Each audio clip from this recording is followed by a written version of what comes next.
Yo, yo, yo, class is in session. May this find whoever needs guidance when it comes to parents and the falling out of your relationships. Right now, we're at a very pivotal moment for humanity. What this means is you are waking up to abilities to show you who is meant for you and who is not meant for you. When you are around somebody that isn't meant for you, you can feel it. And how you can feel it is through tightness in your chest, racing thoughts. You just feel a cloud of disharmony within your being. Today we're going to focus on family ties, karmic family ties, and how my experience to date has shown me what my purpose is in life to achieve in this lifetime. As you all know, we are now in the age of Aquarius, which means we are transmuting a whole zodiac era of karma that is linked to our ancestors.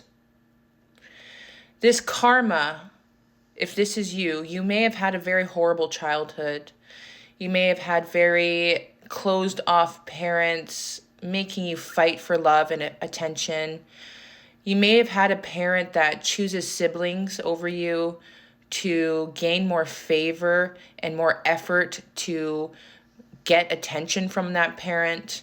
You may have had a parent that would always talk behind your back, never had your back, always chose their boyfriends or spouse over the recognition of their child. You may have had a parent that would talk down to you, like before I had a falling out with my mom, she was like sitting there and she's like, aging sucks, doesn't it? It's like, ew, why would you say that to me? Like, stop projecting. Or, last Christmas, a year ago, I was very poorly assaulted by my ex-boyfriend. And to the point where my face looked like an Eskimo, okay? Like I was severely assaulted. That Christmas, I had a black eye for days. And my mom invited my child's father over for Christmas. Knowing the vulnerable mental state I was in, I did not want to be around somebody that could use it against me. I pleaded and I cried with her, please, I don't invite them. Oh, Emily, it's for the children. It's for the children, Emily. I'm your child. My daughters were going to see him the next day anyways. In addition to bring his on and off girlfriend who despised me from the beginning. So that is massive betrayal. So not only was I in isolation through a horrible traumatic event with somebody that I loved, my boyfriend at the time, my ex-boyfriend. In addition, she overrided how I felt, and she invited these two individuals over for Christmas, so I decided not to go.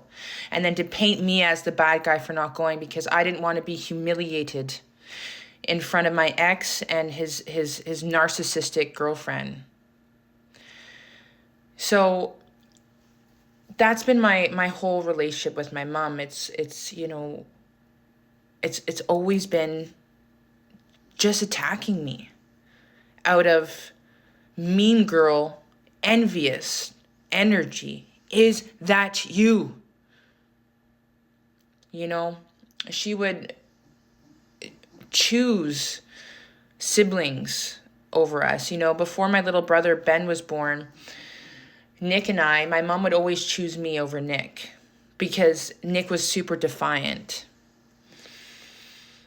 And I can understand why, but she said the most horrible things to Nick. I remember, I think I was 10, and, she yelled at him, I wish you weren't mine, because Nick looked just like my father. And my mom hated anything to do with my dad because she had unhealed wounds with my dad. So me, I looked like my mom, and my dad hated me for looking like my mom. Fast forward, my youngest brother Ben was born.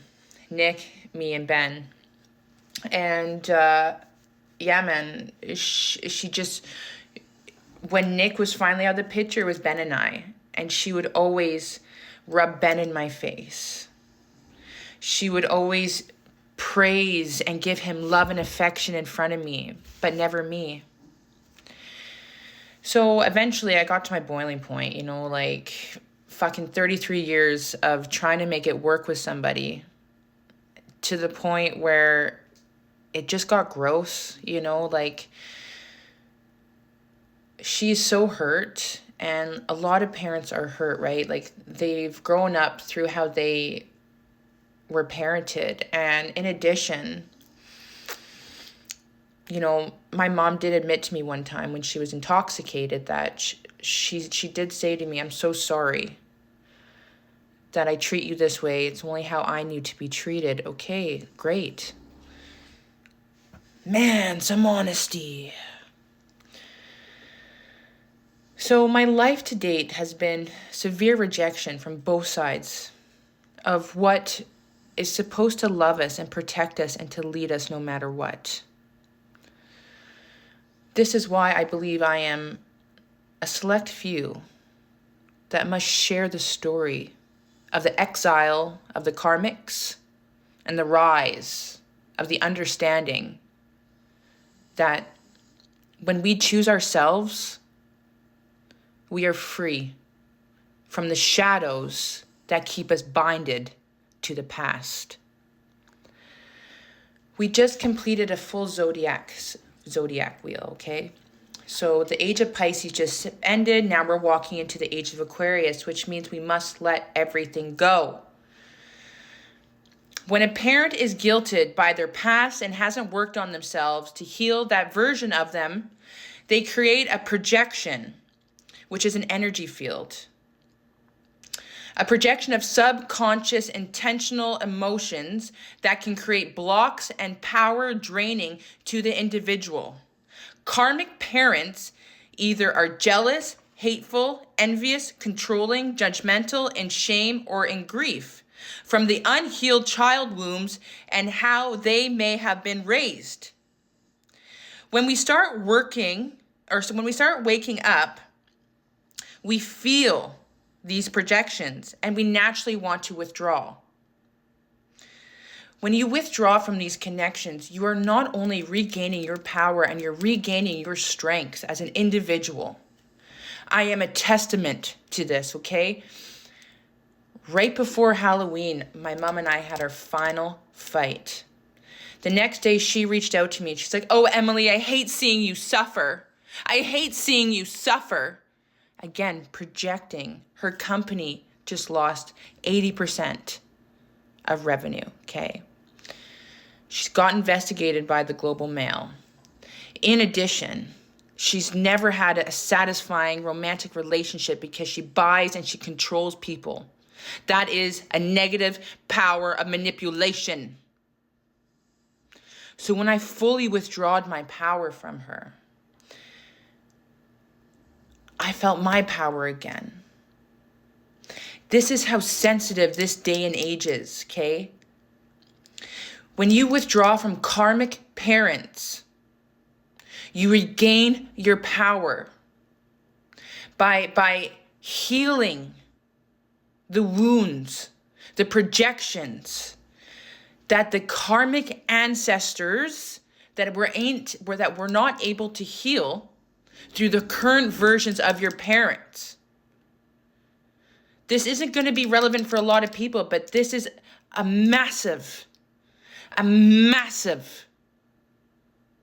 pandemic among many who feel obligated to stay into these relationships because of the guilt and shame their parents bestow upon them. Have the courage to retreat. Have the courage to isolate from those people so you can heal the inner wounds. So you can heal the inner wounds and understand why you were placed into these families, so you can rise above and save your ancestors from future generational trauma and karma. Because then they will feel their karma and you will heal eons of lifetimes.